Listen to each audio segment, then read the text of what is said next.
Hello and welcome to NCERT camp. इस video में हम लोग देखेंगे सीबीएसई क्लास 12 पॉलिटिकल साइंस की चैप्टर इंडियाज एक्सटर्नल रिलेशंस की एमसीक्यू। आपकी जो न्यू सिलेबस आई हुई है इसमें इस चैप्टर को मेंशन किया गया है एज इंडियाज फॉरेन रिलेशंस। तो जो भी एडेड टॉपिक्स इसमें ऐड हुए हैं इस चैप्टर्स में मैं उन सभी को कवर करूंगा और जैसे कि आपको पता होगा ये आपका चैप्टर नंबर 4 है। तो चलिए स्टार्ट करते हैं हमारे पहले क्वेश्चन से। तो पहला क्वेश्चन है, During India's independence, many new countries were emerging as a result of the। तो जब इंडिया की इंडिपेंडेंस जब हुई तो उस समय बहुत सारी कंट्रीज जो है वो इंडिपेंडेंट उनको मिल रहा था, इंडिपेंडेंस मिल रहा था उन्हें। तो बेसिकली ये क्यों हो रहा था? ऑप्शंस हम लोग देखते हैं यहाँ पे। Collapse of colonialism, end of cold war के कारण, कोल्ड वॉर खत्म होने के कारण, collapse of colonialism of Britain, Britain की कॉलोनिज्म खत्म होने के कारण, या फिर स्टार्ट ऑफ कोल्ड वॉर, या फिर कोल्ड वॉर स्टार्ट होने के कारण। करेक्ट आंसर होगा option A, collapse of colonialism. जो अलग अलग कंट्रीज को जो कॉलोनी बना के रखा हुआ था, ब्रिटेन ने, फ्रांस ने और भी बहुत सारी दूसरे कंट्रीज ने, पुर्तगाल ने, तो उनकी कॉलोनिज्म धीरे धीरे खत्म हो जाएगी, है ना। जब हमें इंडिपेंडेंस मिलेगा उसी टाइम पीरियड के आसपास आप देखोगे बहुत सारी न्यू कंट्रीज जो है इमर्ज होकर सामने आएगी। तो हमारा ऑप्शन होगा option A. Question number 2, assertion reason. The developing country pursue more modest goal than the advanced state। तो जो डेवलपिंग कंट्रीज है अगर इनकी आप गोल देखो ना तो बहुत ही मॉडेस्ट गोल होती है ना। गोल मॉडेस्ट होने का मतलब है कि बहुत ज्यादा, मतलब ये लोग ढिंढोरा नहीं पीटते हैं, लाइक बहुत ज्यादा एग्रेसिव फॉरेन पॉलिसी इनकी नहीं होती है ना। ये लोग बस अपना डेवलपमेंट पे ध्यान देते हैं, ये लोग ये ध्यान देते हैं कि इनकी कंट्री की कंडीशन बेहतर से बेहतर हो। Then advanced one, advance one का मतलब यहाँ यूरोपियन एंड अमेरिकन जो कंट्रीज जो है उनकी बात की जा रही है, जो डेवलप कंट्रीज है। तो असर्शन बिल्कुल करेक्ट है। रीजन की अगर हम लोग बात करें यहाँ पे तो आप रीजन देखो, the developing country, assertion correct है। The developing countries lack the required resource to effectively advocate their concern in international system. देखो डेवलपिंग कंट्रीज के पास ना बहुत ज्यादा रिसोर्स वगैरह नहीं होती है। अब देखो रिसोर्स नेचुरल तो बहुत ज्यादा हो सकती है किसी डेवलपिंग कंट्री के पास में, लेकिन हो सकता है उसके पास वो टेक्नोलॉजी ना हो जिससे वो उसको यूज कर पाए। दैट मीन्स उसके पास जो है रिसोर्सेस की लैक रहेगी। यहाँ रिसोर्स नेचुरल और आर्टिफिशियल दोनों ही तरह की हो सकती है ना। तो इनके पास नेचुरल रिसोर्सेस या दूसरे तरह के जो रिसोर्सेस जो भी है, आर्टिफिशियल रिसोर्सेस, ये काफी कम होती है। तो एज अ रिजल्ट ये इंटरनेशनल सिस्टम में बहुत ही ज्यादा इफेक्टिव तरीके से, बहुत ही ज्यादा हैवी तरीके से अपनी बातों को सामने नहीं रख पाते हैं, क्योंकि इनका पावर कम होता है। इनकी बातों को बहुत ज्यादा कंट्रीज जो स्पेशली डेवलप कंट्रीज है वो उतनी वैल्यू नहीं देंगे, है ना। तो ये रीजन भी बिल्कुल करेक्ट है। अब हम लोग देखते हैं क्या ये सही एक्सप्लेनेशन है। तो आप देखो डेवलपिंग कंट्री मॉडेस्ट गोल फ्लो जो है उसको फॉलो करते हैं। क्या कारण है? बिकॉज इनका वैल्यू कम है, इनके पास रिसोर्स कम है। तो बिल्कुल ये करेक्ट एक्सप्लेनेशन है, बिल्कुल करेक्ट एक्सप्लेनेशन है। हमारा आंसर होगा ऑप्शन ए। आगे बढ़ते हैं क्वेश्चन नंबर 3 की तरफ। Find correct. Pre India's foreign policy reflected challenges of welfare and democracy. तो जब हमारी कंट्री को इंडिपेंडेंस मिली तो उस समय जो भी हमारी फॉरेन पॉलिसी थी इसमें साफ नजर आता था कि हम लोग अपने कंट्री के वेलफेयर और अपनी कंट्री के डेमोक्रेसी की जो चैलेंजेस है उसको भी हम लोग टैकल कर रहे हैं, उसको भी सॉल्व करने की ट्राई कर रहे हैं। ये साफ रिफ्लेक्ट होता था, नजर आता था। बिल्कुल ये करेक्ट है। These concerns were present in the period immediately before independence। तो ये जो चैलेंजेस जो थे, वेलफेयर की चैलेंज, डेमोक्रेसी की चैलेंज, आपने जरूर वो चैप्टर पढ़ा होगा चैलेंजेस बिफोर इंडिया की जो चैप्टर हमारी 1 है दूसरी वाली बुक में, जो इसी बुक की चैप्टर 1 है, आपने पढ़ा होगा कि चैलेंजेस बिफोर द नेशन में। तो वहां पे हम लोगों ने अलग अलग तरह की चैलेंजेस देखी। तो ये जो कंसर्न है ना, ये जो कंसर्न है ये हमारे कंट्री के सामने इमीडिएटली बिफोर द इंडिपेंडेंस थी। देखो बिफोर नहीं, आफ्टर, क्योंकि इंडिया को जब इंडिपेंडेंस मिला उसके बाद ही तो इंडिया की फॉरेन पॉलिसी स्टार्ट होगी, इंडिया डेमोक्रेसी को स्ट्रेंथन करेगा, बिकॉज उससे पहले तो डेमोक्रेसी थी ही नहीं। तो ये वाली तो स्टेटमेंट गलत हो जाएगी। तो यहां करेक्ट कौन सा होगा? Only one, option A. Question number 4 की तरफ बढ़ते हैं। In late 1940s and 1950s most new emerging nations were trying to come to term with twin challenge of। तो हम लोग ये देखेंगे कि 1940s के एंड में, जैसे हमारी कंट्री भी 1947 में आजाद हुई, तो ये जो टाइम पीरियड था ना इसके आसपास के ईयर में 5-10 साल के अंदर में और भी बहुत सारी कंट्रीज को इंडिपेंडेंस मिला। सिर्फ हमें ही नहीं, बहुत सारी न्यू कंट्रीज को 40s में 50s में इंडिपेंडेंस मिला। तो जब ये कंट्री इमर्ज हुई एज ए न्यू नेशन, जब इनको इंडिपेंडेंस मिला तो इनके सामने जो 2 तरह के चैलेंजेस थे, ट्विन चैलेंजेस थे, क्या क्या थे यहाँ ऑप्शंस देखते हैं। Welfare and democracy, poverty democracy, war and international alliance, या फिर option D USA and USSR. तो देखो इनके सामने बहुत बड़ा चैलेंज था option A, welfare and democracy, मतलब अपने सिटीजन की कैसे वो लोग वेलफेयर कर सकते हैं, अपने सिटीजन की जो लाइफ है उसको कैसे बेहतर बना सकते हैं, ठीक है, और डेमोक्रेसी को कैसे स्टैब्लिश कर सकते हैं। देखो यहां पे ऑप्शन सी एंड डी तो नहीं होगा, ऑप्शन बी बहुत लोग हो सकता है, आप लोग सोचो कि ऑप्शन बी भी हो सकता है। देखो पॉवर्टी भी एक चैलेंज था, लेकिन वेलफेयर की जब हम लोग बात करते हैं तो उसमें पॉवर्टी भी आ जाता है, इसके अलावा और दूसरे जो भी इश्यूज है वो भी आ जाते हैं। तो ज्यादा अप्रोप्रिएट आंसर जो है वो ऑप्शन ए है। वैसे भी आपकी एनसीईआरटी में वेलफेयर गिवन है, तो इसलिए ऑप्शन ए होगी यहां पे आंसर। आगे बढ़ते हैं question number 5, assertion reason. Economic and security dependence of developing country on the more powerful states occasionally influence their foreign policy। तो हम लोग ये देखेंगे कि इकोनॉमिक जो भी उनकी डिपेंडेंस होती है ना, या फिर सिक्योरिटी के हिसाब से जो भी डिपेंडेंस होती है, किनकी, डेवलपिंग कंट्रीज की, ठीक है। तो डेवलपिंग कंट्रीज की ये जो डिपेंडेंस होती है इकोनॉमिक एंड सिक्योरिटी के मैटर में, किनके ऊपर, जो ज्यादा पावरफुल कंट्री है, जो ज्यादा डेवलप कंट्री है। तो डिपेंडेंस होने की वजह से बहुत बार ये नजर आता है कि ये जो डेवलप कंट्री है ये क्या करते हैं, ये फॉरेन पॉलिसी को इन्फ्लुएंस करते हैं, किनकी, डेवलपिंग कंट्री को। जैसे मान लो पाकिस्तान जो है वो मान लो सिक्योरिटी के लिए यूएसए पर डिपेंडेंट है, एग्जांपल के तौर पे पाकिस्तान जो है वो सिक्योरिटी के लिए यूएसए पर डिपेंडेंट है। तो बहुत बार क्या होगा कि यूएसए तो हेल्प करेगा सिक्योरिटी में, लेकिन यूएसए इसके बदले कुछ फॉरेन पॉलिसी में डिमांड भी करेगा पाकिस्तान से, तो पाकिस्तान को वो मानना पड़ेगा, नहीं तो यूएस से हेल्प नहीं मिलेगी। तो हम लोग ये देख सकते हैं कि फॉरेन पॉलिसी को इन्फ्लुएंस करते हैं, बिल्कुल ये करेक्ट है। Now reason, the developing countries focus more on the peace and development in their own neighborhood। तो डेवलपिंग कंट्री का जैसे मैंने बताया ज्यादा से ज्यादा ध्यान होता है कि उनके कंट्री में डेवलपमेंट आए, उनके कंट्री में पीस हो, उनके कंट्रीज में ज्यादा से ज्यादा प्रोग्रेस हो, इसके अलावा उनके कंट्री के आसपास की जो कंट्रीज है वहां पे स्टेबिलिटी हो, वहां कोई प्रॉब्लम ना हो। दूर दूर के कंट्री में क्या हो रहा है उसको उतना वो लोग थोड़ा कम ध्यान देंगे, तो ये रीजन भी करेक्ट है। अब हम लोग देखते हैं क्या ये सही एक्सप्लेनेशन है। तो आप यहां पे देखो कि इकोनॉमिक एंड सिक्योरिटी डिपेंडेंस जो है डेवलपिंग कंट्री का, ये इन्फ्लुएंस इनको जब हेल्प मिलती है पावरफुल कंट्री से तो फॉरेन पॉलिसी में वो लोग इन्फ्लुएंस करते हैं। रीजन में गिवन ये है कि यहाँ पे रीजन में क्या होना चाहिए, तो क्यों इन्फ्लुएंस करते हैं, बिकॉज ये डेवलप कंट्री जो है वो उनको हेल्प करते हैं, उनको सिक्योरिटी में हेल्प करते हैं, उनको इकोनॉमिक हेल्प पहुंचाते हैं। तो यहाँ पे असर्शन रीजन दोनों करेक्ट है, लेकिन ये सही एक्सप्लेनेशन नहीं है। हमारा आंसर होगा ऑप्शन बी। आगे बढ़ते हैं question number 6, find incorrect find करना है। The British government in India left behind the legacy of many international disputes.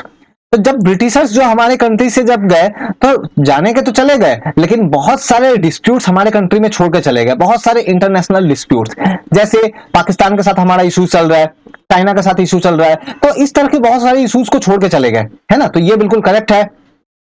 The task of poverty alleviation was already fulfilled by British government। तो हमारे country में जो गरीबी से लोगों को निकालने का जो काम था ये ब्रिटिशर्स जो है वो करके गए थे, ऐसा बिल्कुल नहीं है। आज के डेट में इवन आज भी हम लोग पॉवर्टी एलिवेशन के लिए काफी कुछ काम कर रहे हैं, आज भी पॉवर्टी कंप्लीटली खत्म नहीं हुई, यानी कि ये वाली तो गलत हो जाएगी। इनकरेक्ट फाइंड करना है ओनली 2। आगे बढ़ते हैं question number 7। India decided to conduct its foreign relation with an aim to respect dash of all nations। तो इंडिया ने जब अपने फॉरेन पॉलिसी को स्टार्ट किया तो एम क्या था इसमें, बाकी नेशंस को लेकर के, कि बाकी नेशन का क्या रिस्पेक्ट करेंगे, goodwill, welfare, sovereignty, foreign policy. Correct answer होगा option C, sovereignty. Question number 8, the developing countries lack the required dash to effectively advocate their concern in international system। तो अभी हमने बात किया था कि डेवलपिंग कंट्रीज के पास बहुत ज्यादा रिसोर्सेस नहीं होते हैं, है ना, बहुत ज्यादा रिसोर्सेस नहीं होते हैं, इसीलिए वो अपनी बातें जो है बहुत इफेक्टिव तरीके से नहीं रख पाते हैं, उनको बहुत ज्यादा वैल्यू नहीं मिल पाता है। जैसे जैसे कंट्रीज के पास रिसोर्स आएंगे, जैसे जैसे कंट्री रिच होगा, आप देखोगे उस कंट्री की वैल्यू और बढ़ेगी, उसकी मिलिट्री स्ट्रांग होगी, इकोनॉमी स्ट्रांग होगी, वो कंट्री की वैल्यू और इंक्रीज होगी, ठीक है। तो यहाँ पे ऑप्शन डी होगा, रिसोर्स। आगे बढ़ने से पहले मैं आपसे रिक्वेस्ट करूंगा कि अगर आपने अभी तक चैनल सब्सक्राइब नहीं किया है तो चैनल को सब्सक्राइब करें। इसके अलावा आपकी अगर कोई भी डाउट एंड क्वेरी होती है तो डिस्क्रिप्शन में टेलीग्राम ग्रुप की लिंक दी गई है, आप वहां जुड़ के मुझसे क्वेश्चंस पूछ सकते हो। आगे बढ़ते हैं क्वेश्चन नंबर 9 की तरफ।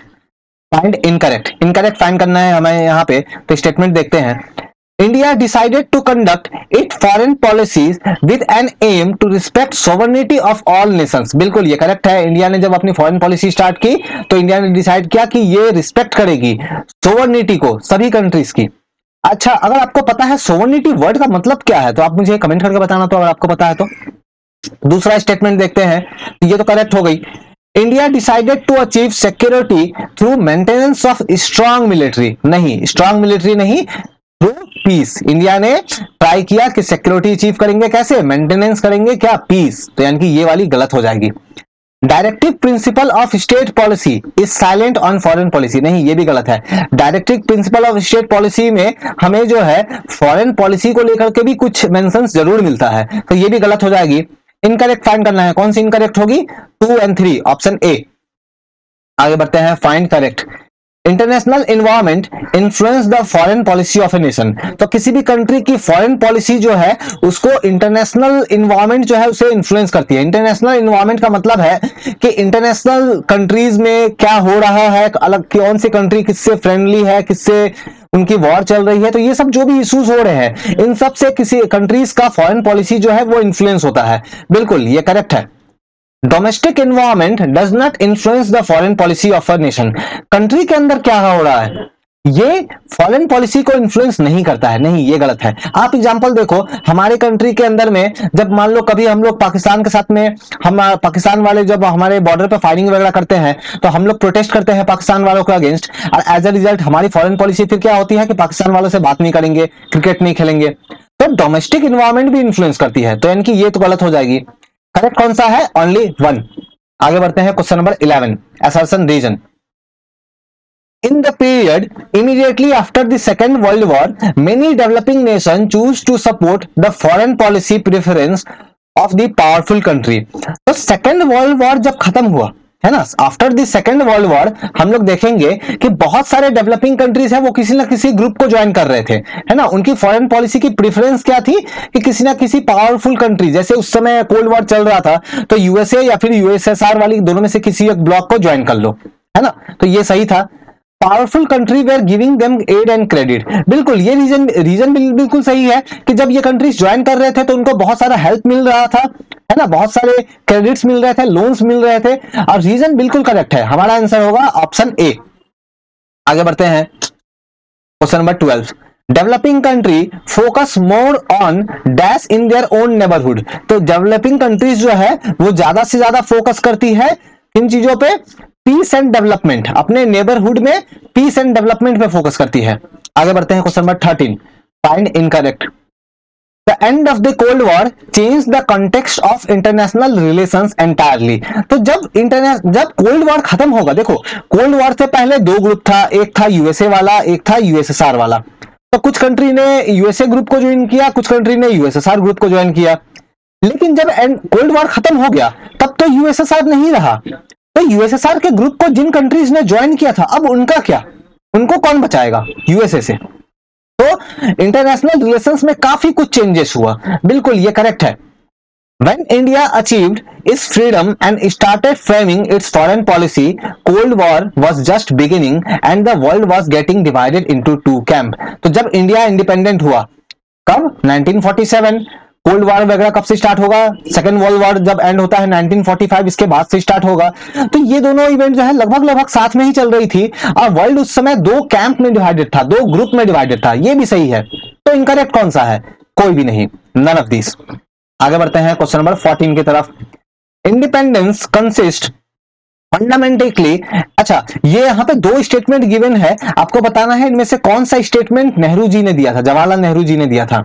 एक स्टेटमेंट देखते हैं, independence consist fundamentally and basically of foreign relations, that is the test of independence, all else is international autonomy. तो ये स्टेटमेंट जवाहरलाल नेहरू ने नहीं दिया था, यहाँ पे इंटरनेशनल नहीं, यहाँ पे उन्होंने कहा था लोकल ऑटोनॉमी की बात की थी उन्होंने, लोकल ऑटोनॉमी होनी चाहिए था यहाँ पे, ये तो गलत हो जाएगी।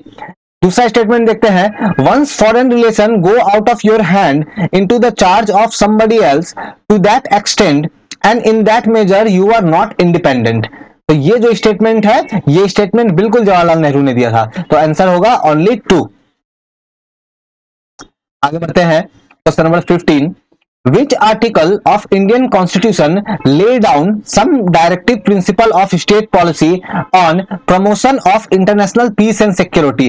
तो देखो हमारे कॉन्स्टिट्यूशन में बहुत सारे आर्टिकल्स हैं, तो इनमें से कौन सा आर्टिकल जो है जिनमें डायरेक्टिव प्रिंसिपल वगैरह दिया है और जहां पे बात की जाती है promotion of international peace and security का, तो कौन सा आर्टिकल है? आर्टिकल 15, आर्टिकल 61, आर्टिकल 71 या फिर आर्टिकल 51?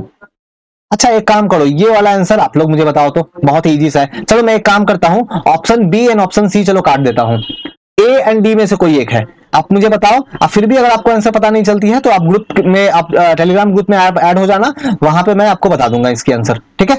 आगे बढ़ते हैं क्वेश्चन नंबर 16 की तरफ। Assertion reason.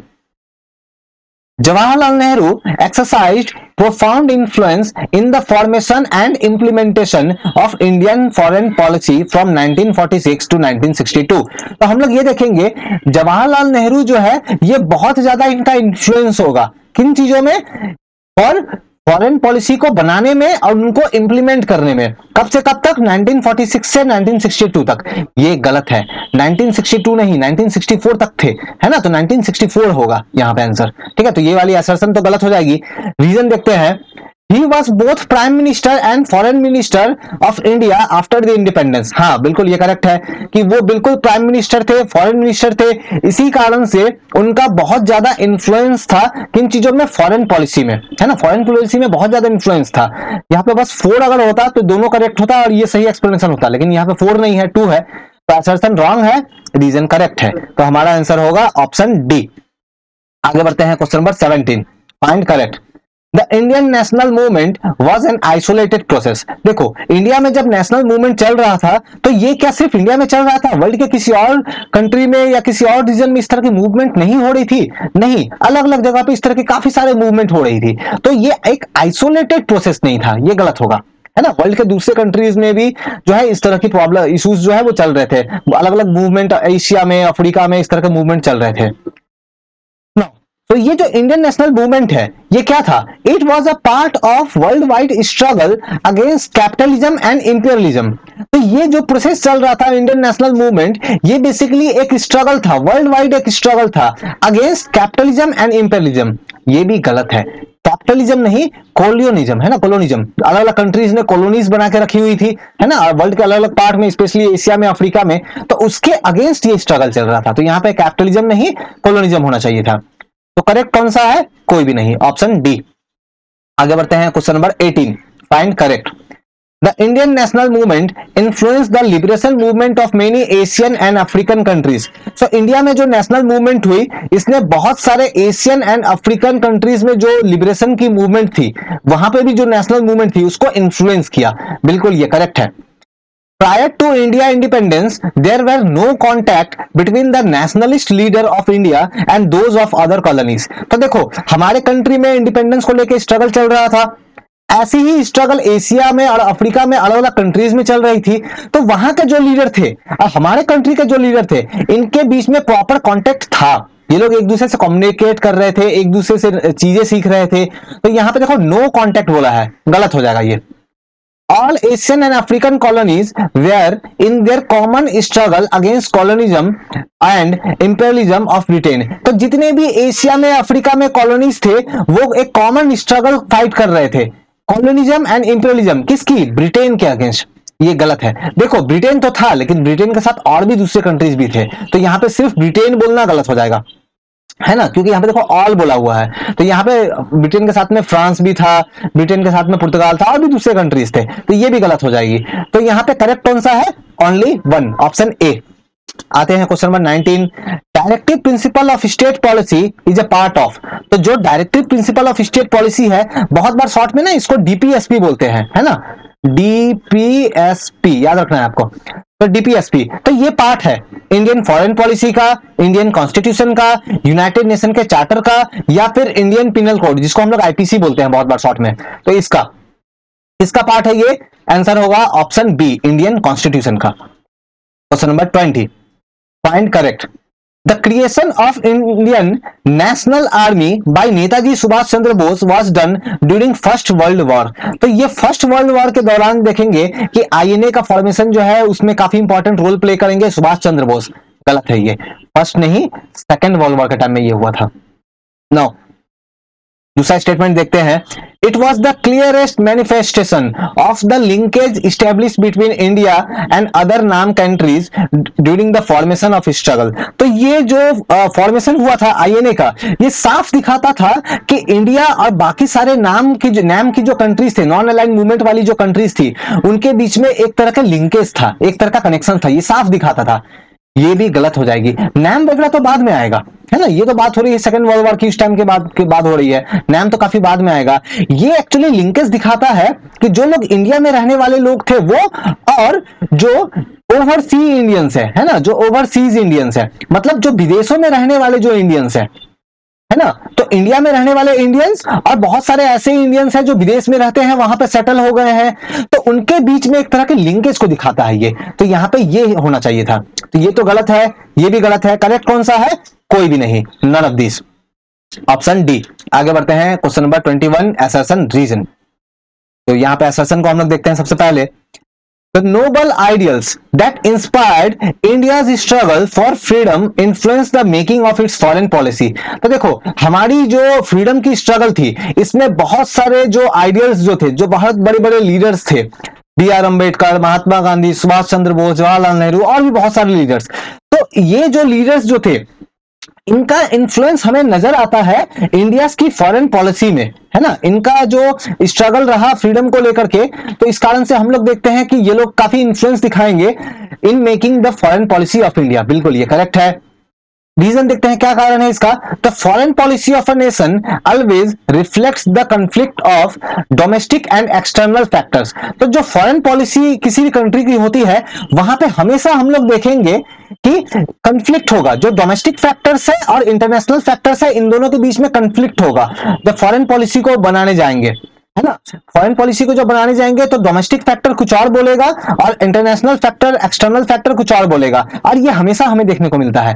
ये गलत है, हमेशा देखने को नहीं मिलता है, कभी कभी देखने को मिल सकता है। ठीक है, तो रीजन गलत हो जाएगी, असर्शन करेक्ट है। हमारा आंसर होगा option C.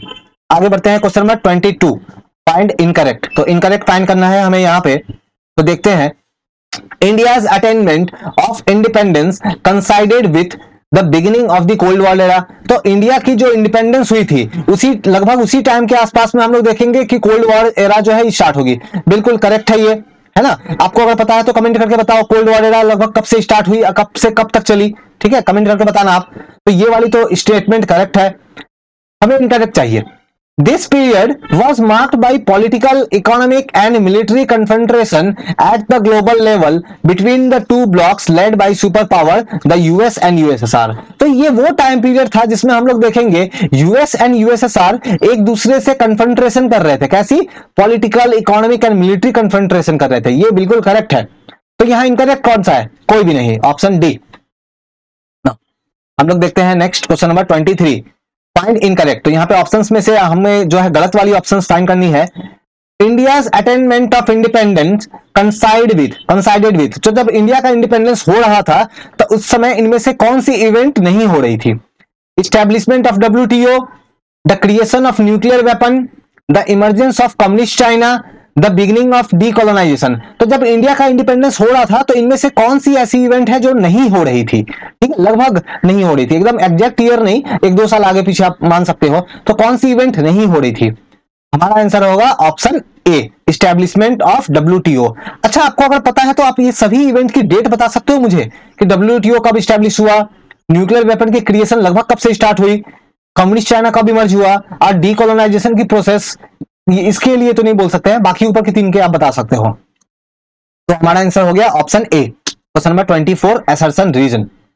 India's leadership had to pursue its national interest within the prevailing international context। तो देखो, इंडिया के जो लीडर्स थे, इनको अपने नेशनल को लेकर के, अपनी कंट्री को लेकर के जो भी काम करना था, ये काम करते हुए इनको ये भी ध्यान रखना था कि इंटरनेशनल जो कंट्रीज है इनमें क्या हो रहा है, जो इंटरनेशनल अलग अलग कंट्रीज है इनके बीच किस तरह की इश्यूज चल रही है, किस तरह की सिचुएशन चल रही है। तो इन सब चीजों को ख्याल रखते हुए हमारे कंट्री को जो है आगे बढ़ाना था, हमारे कंट्री के जो इंटरेस्ट है उसको परस्यू करना था। बिल्कुल ये करेक्ट है। रीजन क्या है, India was founding member of UN. देखो इंडिया जो है वो यूनाइटेड नेशन का फाउंडिंग मेंबर तो था, ये तो करेक्ट है, लेकिन ये सही रीजन नहीं है। ठीक है, देखो इंडिया को क्या करना था ना कि इंडिया को अपनी नेशनल इंटरेस्ट को परस्यू करना था बहुत सारे इंटरनेशनल इश्यूज के बीच में। कौन सी इंटरनेशनल इश्यूज के बीच में, जो अभी हम लोगों ने क्वेश्चन नंबर 20 इसमें देखा, 23 में देखा हम लोगों ने, ये सब इंटरनेशनल इश्यूज के बीच में। तो इसीलिए यहां पे हम लोग देखेंगे कि असर्शन करेक्ट है, रीजन करेक्ट है, लेकिन ये इसका सही एक्सप्लेनेशन नहीं है। मतलब हमारा आंसर होगा ऑप्शन बी।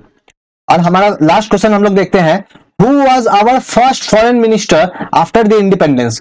हमारे फर्स्ट फॉरेन मिनिस्टर कौन थे इंडिपेंडेंस होने के बाद? जवाहरलाल नेहरू, सरदार पटेल, BL सिंह या बलदेव सिंह? करेक्ट आंसर हमारा होगा फॉरेन मिनिस्टर है जवाहरलाल नेहरू। ये हमारे फर्स्ट फॉरेन मिनिस्टर भी थे। आप बता सकते हो कि इनमें से, चलो आप बताओ, सरदार पटेल का क्या पोस्ट था इंडिपेंडेंस मिलने के बाद, और बलदेव सिंह कौन थे, है ना? बलदेव सिंह जो है ये कौन थे? आप ये कमेंट करके अगर बता सकते हो तो बताओ। तो ये हमारी पार्ट 1 थी। इसके बाद जो है मैं और भी पार्ट्स लेके आऊंगा, एंड मोस्ट प्रोबेबली ये जो चैप्टर है, ऑल्दो मैंने 140 MCQ लिखा हुआ है, लेकिन आप एक्सपेक्ट कर सकते हो लगभग इसकी MCQ 200 तक जाएगी, 200 तक जाएगी, बिकॉज बहुत सारे जो एडेड टॉपिक्स है कि इंडिया के रिलेशंस विद एक्सटर्नल कंट्रीज, इन सबको कवर करने में काफी सारे MCQ मैं इंक्लूड करूंगा, तो धीरे धीरे वो सब पार्ट कवर किए जाएंगे। ठीक है, तो आज के लिए ये पार्ट यहीं तक रखते हैं, और एंड में मैं बिल्कुल आपसे रिक्वेस्ट करूंगा कि आप मुझे काइंडली सपोर्ट करें, मेरे चैनल को सब्सक्राइब करें और अपने दोस्तों के बीच शेयर करें। Thank you.